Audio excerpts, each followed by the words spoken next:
Olá, boa tarde. Estamos começando mais um programa Leituras Teóricas da Escola Judicial do TRT da Primeira Região. Nosso programa em que nós debatemos, discutimos, analisamos, conversamos sobre os livros de professores, de juízes, de servidores, de todos aqueles que transitam, que passeiam, que convivem conosco no mundo da justiça do trabalho. E no dia de hoje nós temos a honra e o grande prazer de ter aqui conosco o juiz titular de Vara do Trabalho do TRT da 5ª Região da Bahia, nosso querido Aloísio Cristóvão dos Santos Júnior. Aloísio é um juiz muito competente, é um amigo muito querido, né? E além de ser juiz, ele já foi promotor de justiça, já foi procurador do Estado da Bahia, tem uma vasta carreira prática dentro do mundo jurídico, né? Mas não só isso. Aloísio também é um acadêmico de mão cheia, né? É mestre, é doutor pela PUC do Rio Grande do Sul, fez estágio docente na Universidade de Coimbra, né? Então ele tem uma vasta experiência acadêmica também. E o nosso assunto aqui de hoje será sobre o seu livro A Liberdade Religiosa do Empregado, que teve a sua 2ª edição lançada pela editora Lumen Iuris no ano de 2021. Então, Aloísio, é um enorme prazer tê-lo conosco aqui nesse programa da Escola Judicial do Rio. E eu já começo te perguntando, né, a queima-roupa, de onde veio essa ideia de falar sobre a liberdade religiosa, né? Uma liberdade muito importante, uma liberdade fundamental, é uma liberdade que constituiu, por exemplo, né, um dos pilares de sustentação dos Estados Unidos da América, né? E como você teve essa ideia de trazer esse tema constitucional, mas inespecífico, para dentro das relações específicas de emprego e de trabalho? Seja bem-vindo, Luiz. Obrigado, meu querido amigo Fábio. É um grande prazer estar aqui conversando com você. A minha amizade com o Fábio é desde setembro de 2013, e eu sei que é setembro de 2013, porque tem um quadro aqui atrás que não me deixa, não dá para vocês verem, não, mas tem um quadro aqui que não me deixa esquecer, que é um quadro que mostra a minha foto palestrando, né, no Congresso da Matra 5 de setembro de 2013. Então, me recordo que nós éramos palestrantes, né, naquele evento. No meu caso, eu era estreante, né? Então, isso marcou assim, ainda mais. E depois das duas palestras, a minha e a sua, nós ficamos conversando bastante tempo, né? E eu diria que é um caso de amizade à primeira vista, né? É um caso de amizade à primeira vista. Eu tenho um apreço muito grande pelo Fábio, pelo trabalho, pelo talento que ele tem, tanto para escrever quanto para expor as ideias verbalmente, né, oralmente.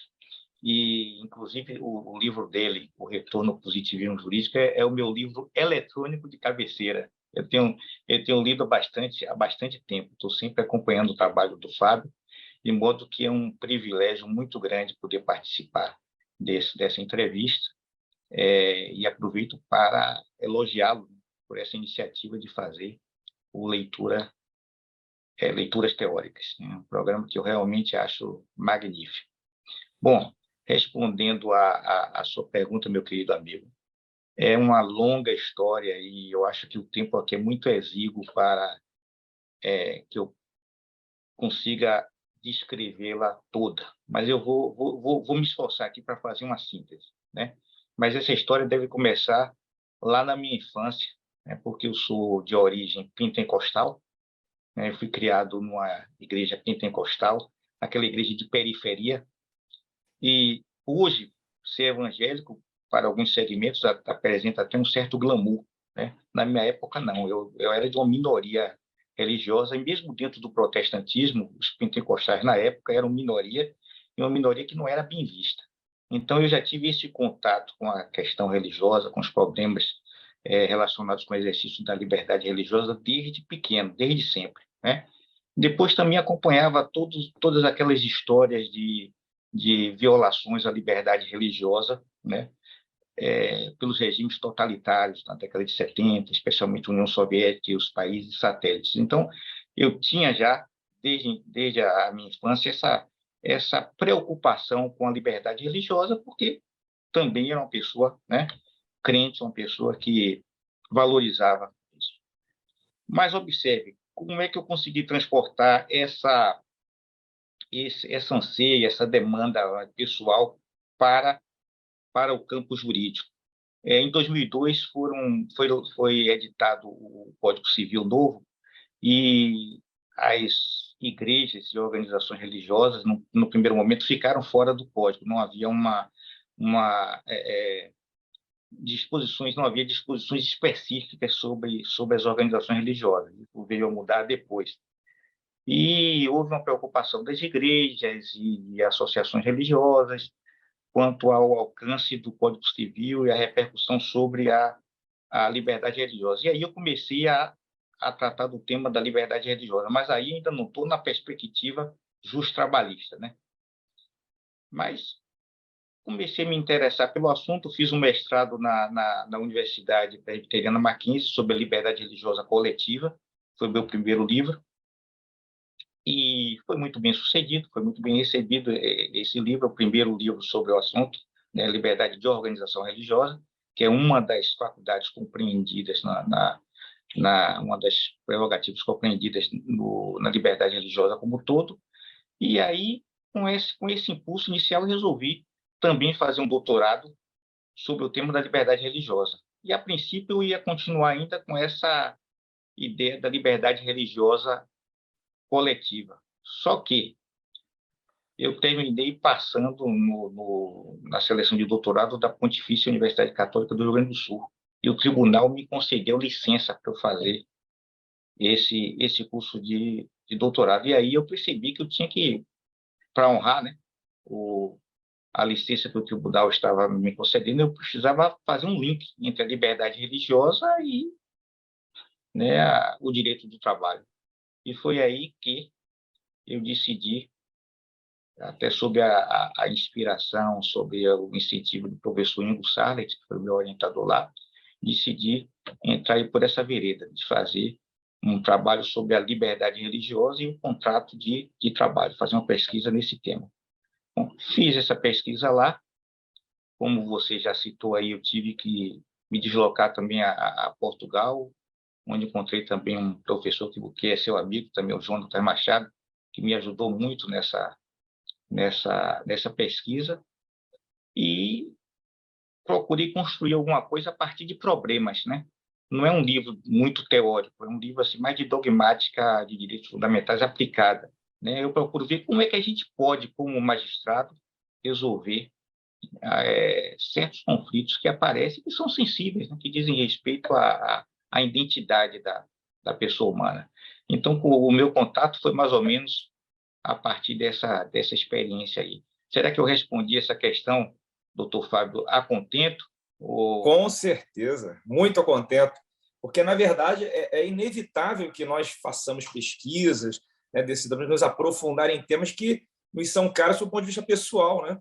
A É gente verdade. reflete muito no nosso trabalho aquilo que a gente carrega dentro das nossas diretrizes morais, das nossas emoções. É claro que isso influencia demais. E quando você tem a possibilidade de arrumar as ideias, né, com mais profundidade acadêmica, né, com um estudo mais detalhado, e é interessante isso que você falou, Luiz, porque, de fato, se você for pensar nos direitos fundamentais em geral e na liberdade religiosa em particular, é no caso concreto que você começa a ver os contornos conceituais de aplicação dessa ideia que é um tanto quanto difusa, né? Porque Sim. quando você se depara com um problema real, é que você vê como que ela deve ser utilizada ou como um anteparo, né, ou como uma ponta de lança para você tentar usar como critério de solução, né? Agora, Meu amigo. dentro desses problemas, seguindo essa linha de raciocínio, né, dentro desses casos que você analisou, quais foram os principais problemas ou as violações mais comuns desse direito fundamental que você encontrou dentro das relações trabalhistas? Rapaz, o que eu percebi, examinando a jurisprudência, é que a liberdade religiosa e também a liberdade de expressão, eu estou agora produzindo um trabalho sobre a liberdade de expressão, para a jurisprudência trabalhista é meio que um luxo, né? Agora não, eu estou falando há 20 anos atrás, há 30 anos atrás, a liberdade religiosa era meio que um luxo, né? A jurisprudência trabalhista você pode encontrar diversos acordos que dizem coisas mais ou menos assim: direito do trabalho e liberdade religiosa não se misturam, o contrato de trabalho e religião não se misturam, né? Você pode encontrar expressões assim, e eu estou falando quase que literalmente, né? São coisas que não se misturam, e isso não é verdade, né? Porque a religião compõe a identidade de quem é religioso, né? E ele leva os valores religiosos para onde quer que ele esteja. Ninguém é assim, eu sou religioso em casa e no trabalho eu não sou religioso, não.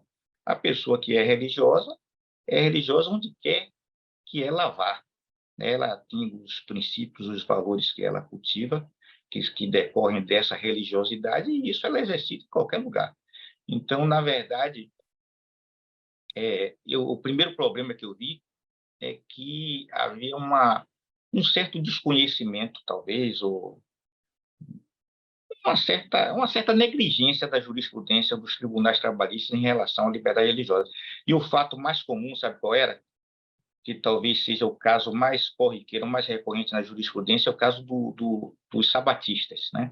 Dos adventistas do sétimo dia, que sempre tiveram desrespeitado o direito a folgarem no seu dia santo, que vai da sexta-feira, né, no pôr do sol, ao sábado, né, no pôr do sol. Né? O sábado não corresponde exatamente a 24 horas como a gente pensa. Então, toda vez que um adventista ele reivindicava, né, folga ou a oportunidade de se manter trabalhando, mas compensando essa folga do sábado com qualquer outro dia, ele invariavelmente era derrotado nos tribunais.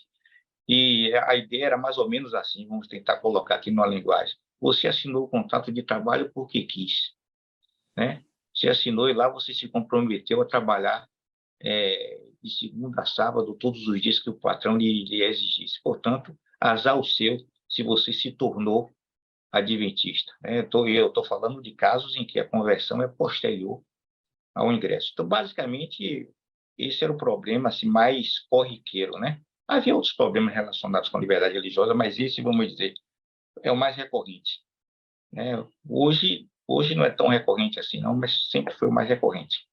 Eu me lembro de um caso que eu li naquele livro do Juan Maria Bilbao Bilhos, aquele professor espanhol, que tem um livrão grossão sobre direitos fundamentais. Ele lembra de um caso de um rapaz que se converteu ao islamismo e deixou a barba grande, e ele trabalhava na cozinha de um restaurante.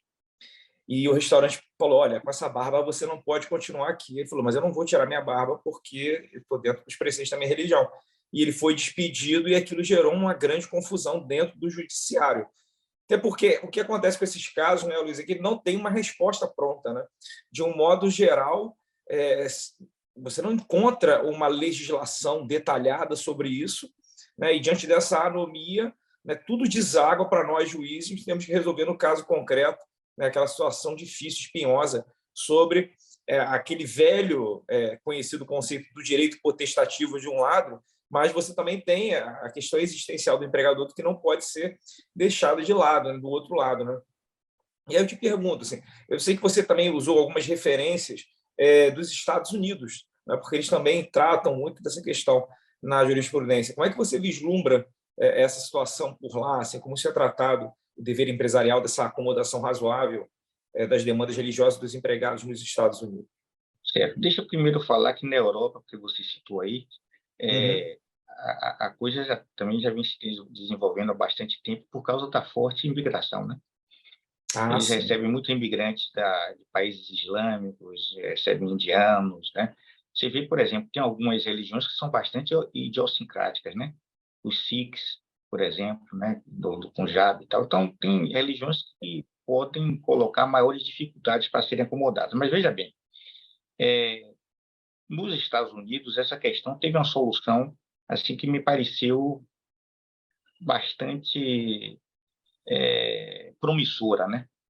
Porque a tendência é que o pluralismo religioso vai acontecendo, esses conflitos vão ocorrendo com maior frequência, certo?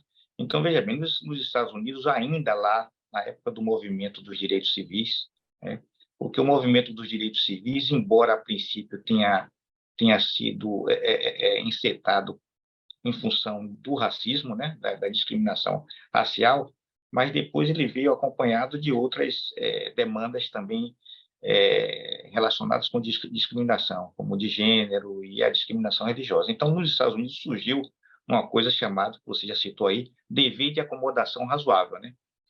é uma ideia que surgiu primeiro no âmbito administrativo, de uma comissão para a igualdade religiosa, né, que existe nos Estados Unidos, e depois esse conceito passou a virar lei. Foi incluída na Lei dos Direitos Civis, que é a mesma lei que trata da discriminação racial e outros tipos de discriminação, trata também da discriminação religiosa e embutiu esse conceito no capítulo 7º, que é o conceito do dever de acomodação razoável. Qual é a ideia? A ideia é de que o empregador ele deve acomodar as necessidades religiosas, as práticas e as observâncias religiosas de seus empregados, desde que isso não afete a condução dos seus negócios, dos negócios empresariais, né? A ideia lá é de custo indevido. Eles usam uma expressão que se traduz mais ou menos com custo indevido. Se houver um custo indevido, essa acomodação não é razoável. Mas desde que não haja um custo indevido, né? Custo é possível que haja, mas desde que não seja um custo indevido, seja o que a Suprema Corte disse, um custo de minimis, né? Um custo mínimo, sendo um custo mínimo, não há problema nenhum em que as necessidades religiosas dos empregados sejam acomodadas, né? Então, tem lá a jurisprudência americana tem assim, milhares de decisões sobre o assunto, embora na Suprema Corte só tenham 2 ou 3 decisões. Mas os tribunais lá costumam decidir, e essa ideia de dever de acomodação é uma ideia que eu, no meu trabalho, trouxe para aqui. Só que nós não temos uma lei dizendo que existe um dever de acomodação razoável, né? Então, o que é que eu fiz? Eu entendi que a própria compleição do nosso Estado, do nosso ordenamento jurídico, a compleição do nosso Estado social, os valores que são fundamentados na nossa Constituição preconizam isso. Dá para retirar da Constituição justamente esse dever de acomodação razoável. Então, o que é que eu sustento e tenho sustentado nos meus trabalhos? Que o empregador, desde que não haja um custo indevido à condução dos negócios, ele deve acomodar as necessidades dos seus empregados. Eu posso citar alguns exemplos. Por exemplo, o muçulmano ele quer que seja acomodada, né, a sua necessidade no ambiente de trabalho, a sua necessidade de fazer suas 5 orações diárias. São orações, Fábio, que não chegam nem a 5 minutos. Se for as mais longas, talvez chegue a 7 minutos. Isso porque eu consultei, né, muçulmanos para obter essa. Agora, recentemente, no Rio de Janeiro, eu estava no Rio de Janeiro, eu até entrei em contato com você na época, então eu fiz amizade lá com um muçulmano e perguntei qual é que é a duração de uma dessas orações. Ele disse, olha, 5 minutos, entre 3 a 7. 5 minutos é o mais, assim, normal, vamos dizer, mas é o mais frequente. Então, que problema há, na minha opinião, em um empregador, né? Claro, isso pode ser que alguma atividade não permita, mas que problema há em conceder esses 5 minutos, né, 5 vezes por dia, e depois deduzir isso do intervalo para refeição e descanso? Que problema há ao acrescentar esses minutos ao término da jornada? Eu acho que é uma acomodação possível. Em relação, por exemplo, ao adventista, que é o caso que foi sempre mais recorrente, a gente vê, por exemplo, lojas de shopping que funcionam aos domingos. A maioria dos trabalhadores brasileiros gosta de folgar aos domingos, é ou não é verdade? Que problema há em dar ao adventista a folga aos sábados? Ele vai ter uma alegria muito grande de trabalhar aos domingos. E quem, por essa razão, folgar aos domingos, também vai ficar extremamente alegre em não ter que trabalhar aos domingos. Então, tem várias situações. Agora, é isso, como você disse aí, o caso concreto. Porque, por exemplo, a questão da barba que você citou, aí é complicado, né? Aí é complicado, numa cozinha, né? Então, você tem que ter razões, tem razões de ordem técnica, de ordem de segurança do trabalho, que impedem a acomodação de certas necessidades. O mais alto tribunal do trabalho do Reino Unido, ele decidiu uma questão envolvendo a enfermeira, que ela queria usar o crucifixo dela, né? E o hospital, que era empregador, não permitiu que ela usasse o crucifixo. E havia uma razão. É uma questão de segurança, porque quando ela ia mexer no paciente, né, ou mudar o paciente podia se agarrar ao crucifixo e se ferir. O crucifixo poderia também tocar ali, ferir tocar no ferimento, ferir o paciente. Não, havia uma razão a justificar a não acomodação. Porque, aliás, diga-se de passagem, a acomodação não é um conceito que ficou lá nos Estados Unidos, né? Ele já tem sido adotado na Europa, é adotado no Reino Unido, ele foi fortemente adotado no Canadá. O Canadá ainda fez mais, porque pegou esse conceito e para as pessoas também com deficiência, que também isso também virou uma convenção internacional, e as pessoas com deficiência também são beneficiárias desse conceito de acomodação razoável. Mas diga aí, meu amigo. Muito interessante, Aloysio. Eu queria também saber a sua opinião, tratando de liberdade religiosa, né, das empresas de tendência, aquelas empresas que têm um objeto social bem definido ideologicamente. Eu lembro de um concurso, se eu não me engano, para juiz, em que houve uma questão até próxima de um caso que eu menciono no meu livro, de um professor de matemática, um artigo que eu escrevi, na verdade, né? É um professor de matemática de uma escola católica. E aí ele, no intervalo da sala de aula, conversando com os alunos, ele fala alguma coisa sobre aborto, dando a entender que ele é favorável, e a escola, tomando ciência disso, o despede por justa causa. Como, na verdade, ele é professor de matemática e estava no intervalo, mas a escola é uma escola notoriamente católica, ou seja, uma escola religiosa, tem ensinos religiosos. Os pais que colocam os filhos lá, muitos deles colocam justamente por esse motivo. Então, como você vê essa questão da compatibilização das empresas de tendência com a liberdade religiosa dos empregados, para limitar ou para promover? Como é que você vê essa situação? De antemão, quero dizer que as organizações religiosas e confessionais nos Estados Unidos são excluídas do dever de acomodação. São excluídas justamente por isso, né? Está lá na lei, né? Você não pode exigir que elas acomodem as necessidades religiosas dos seus empregados, porque elas podem, na verdade, homogeneizar, né, o ambiente de trabalho em torno da sua fé, da sua crença.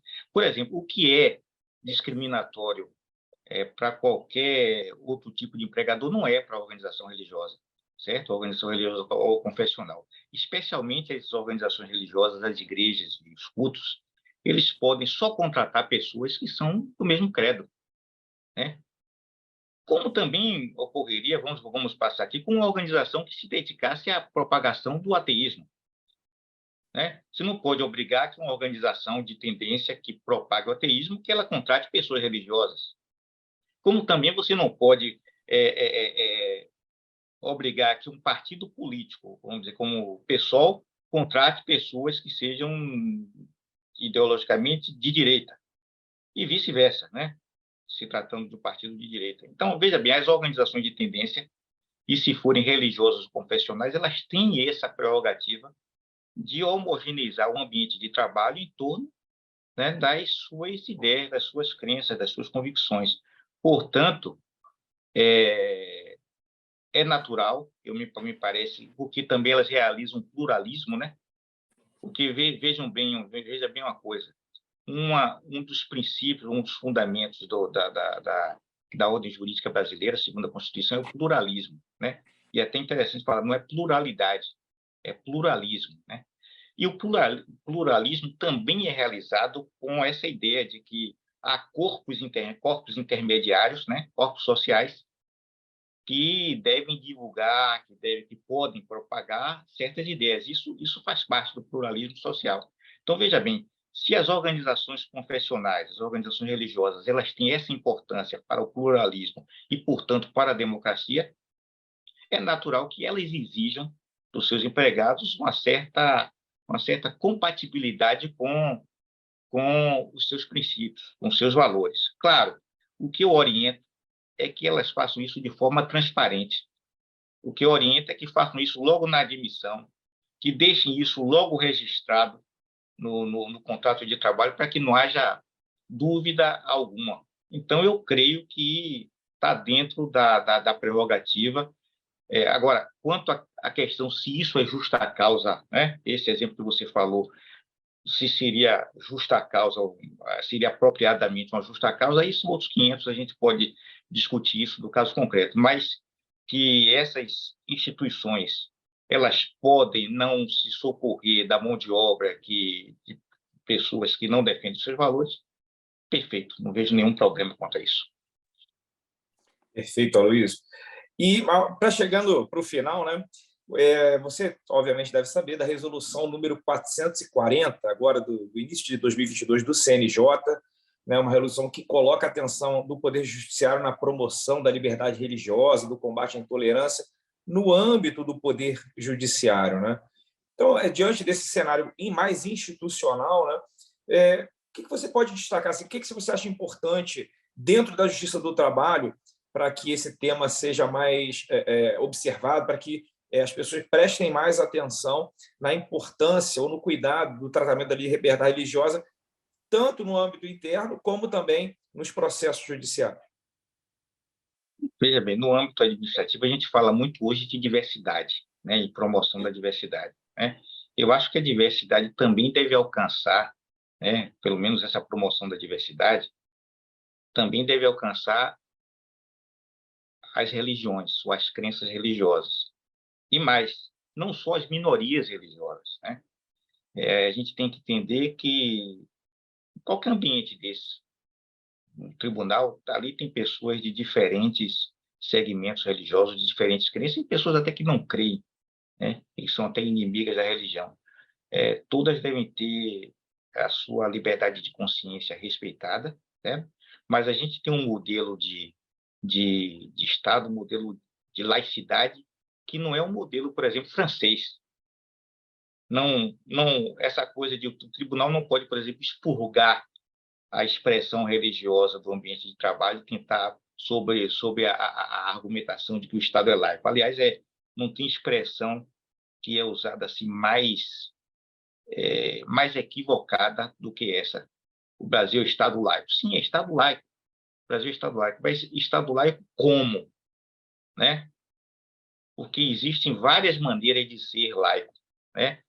Tem dois tipos básicos, que é o modelo francês e o modelo americano, mas, como dizia o professor Winfried Brugger, que é um professor alemão, com certeza você conhece, ele há pelo menos assim 7 tipos básicos, né, de estados laicos. Por exemplo, a Argentina é Estado laico, mas diz lá na Constituição que a religião católica é oficial, certo?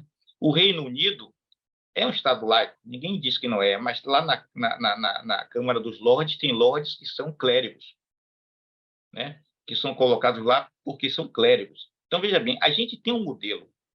E aí é que é importante que o tribunal ou qualquer autoridade pública entenda isso, que no Brasil não há neutralidade em relação ao fato religioso. A Constituição eu vou repetir isso, vou falar assim com todas as letras, porque é uma coisa que causa um choque em muitas pessoas, mas a Constituição não é a Constituição brasileira, ela não é neutra em relação ao fato religioso. Ela é neutra em relação às disputas religiosas, ela é neutra em relação ao tratamento que deve ser dado às organizações religiosas no seu confronto, na sua concorrência, vamos dizer assim, mas ela é favorável ao fato religioso. Ela percebe que o Brasil é um país religioso, pelo menos percebia isso em 88, e ainda é um fato real que o Brasil é um país que a maioria esmagadora é religiosa e que a religião é importante para as pessoas. E por ser importante para as pessoas, é também importante para a ordem jurídica. Por isso é que tem capelanias, a previsão de capelanias, ou seja, no espaço público, né? No espaço público você vai ter a manifestação religiosa, a expressão religiosa, né? Você tem ensino religioso nas escolas públicas, né? Você tem a liberdade, a objeção de consciência, na verdade, por motivos religiosos. Então você tem imunidade fiscal dos templos religiosos. Então você tem diversos dispositivos, além do que está lá no preâmbulo, né, a referência a Deus, que se não é uma coisa normativa, mas deve ter algum significado. Então, mostra que o Estado brasileiro, a laicidade estatal brasileira, não é daquela que repugna o sentimento religioso, a expressão religiosa. Muito pelo contrário. Então, isso tem que ser observado pelos tribunais, certo? Então, essa coisa de que não vamos ter aqui uma celebração natalina porque pode afetar o direito de um sujeito lá que ele é ateu ou ele é de uma outra religião, e Natal é uma coisa da cristandade. Não vejo nenhum problema em que se celebre o Natal no tribunal e outras, né? E no tratamento também com os servos. Eu acho que essa noção de acomodação também deve acompanhar. Por que não o adventista, né, do que trabalha no TIT não pode ter folga no sábado? Claro, a gente não tem trabalho normalmente aos sábados, mas vai lá que um determinado setor tem um plantão nos sábados, e tem, né, setor de tecnologia, de informática, tem alguns setores que tem plantão. Por que é que você vai forçar um adventista a ter o plantão naquele dia, né? Então, tem várias medidas que o tribunal pode tomar. E, além disso, aqui é uma outra questão, acho que os tribunais também poderiam promover, até tenho pensado nisso, campanhas, como fazem em relação a outros problemas, né? De divulgação. A gente não fala de trabalho escravo, não fala de diversidade, por que também não falar da questão da diversidade religiosa, do respeito, né? A igualdade religiosa e no, na mídia dos tribunais, fazendo cartilhas, fazendo divulgação, para que no contrato de trabalho também a gente também seja levado em consideração. Então, mais ou menos por aí, meu amigo. Eu não sei se atendi a sua pergunta, não, mas vamos aí. Atendeu sim, com louvor, distinção e louvor. Porque, de fato. Você é muito generoso, amigo. Você é muito Não, é generoso. verdade, Luiz. Você discorre com muita facilidade, com muita leveza sobre o tema, né? De uma maneira que a gente compreende muito bem o que você está passando, a sua mensagem, a ideia que você quer passar. E é isso mesmo. Como a gente tem. O Estado brasileiro ele dá muita importância aos direitos humanos, né, à promoção dos direitos humanos, faz campanha sobre diversos temas envolvendo os diversos direitos humanos. A liberdade religiosa não pode ficar de fora, né? Como você mesmo disse, é algo que, pelo menos na nossa cultura brasileira, ela integra, chutando aqui por baixo, 9 de cada 10 casas brasileiras, né, alguém tem algum tipo de religião, alguma espiritualidade, algum contato com alguma, não nem que seja uma doutrina, mas com uma visão de mundo um pouco mais transcendente, né? E a gente carrega isso com a gente, como você bem disse, para todos os lugares que a gente vai, seja numa competição esportiva, seja no trabalho, seja na vida em família, né? Essa visão de mundo, a maneira como você enxerga, né, a nossa existência aqui por essa terra, ela permeia toda a nossa vida, né? E, Aloysio, então, já chegamos ao fim. Assim, foi um enorme prazer tê-lo aqui no nosso programa, né? Recebemos aqui no dia de hoje o juiz titular Aloysio Cristóvão dos Santos Júnior, né? Vou recomendar aqui mais uma vez o seu livro, A Liberdade Religiosa do Empregado, publicado pela editora Lumen Uris, né? A última edição agora, a segunda edição no ano de 2021. Né? Foi um grande prazer tê-lo aqui. Aloysio, suas últimas palavras, suas últimas considerações aqui no nosso programa. Amigo, foi um enorme prazer estar falando com você, como é um enorme prazer falar com você em qualquer lugar, em qualquer instância, em qualquer momento, né? Você é uma pessoa que por quem eu tenho uma grande admiração pelo seu talento, pelo seu brilho, né? E desejo sempre muito sucesso a você na sua trajetória, seja como acadêmico, seja como magistrado. Você não precisa nem posso, mas eu gostaria de expressar, porque a minha admiração por você realmente é muito grande, né? Você falou uma coisa interessante, você falou que 9 entre 10 pessoas, é mais ou menos isso mesmo, porque até um grupo assim de talvez 10% que ele não diz que não tem uma religião, mas não significa que ele não tenha fé, né?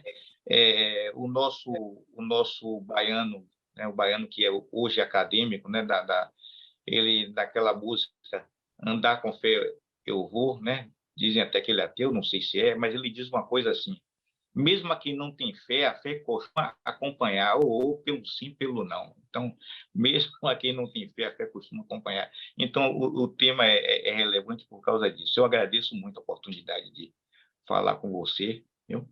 Muito obrigado mesmo. Estou à sua disposição sempre, meu amigo. Eu que agradeço, sabe que a admiração é recíproca e essa foi só a primeira das muitas contribuições que o Aloysio ainda vai dar para a nossa escola aqui do Rio, porque a gente tem que estar sempre próximo dessas mentes brilhantes que ajudam a construir uma justiça do trabalho cada vez mais eficiente, mais sensível e mais justa. Obrigado, Aloysio, obrigado a você que nos assistiu e até o próximo Leituras Teóricas.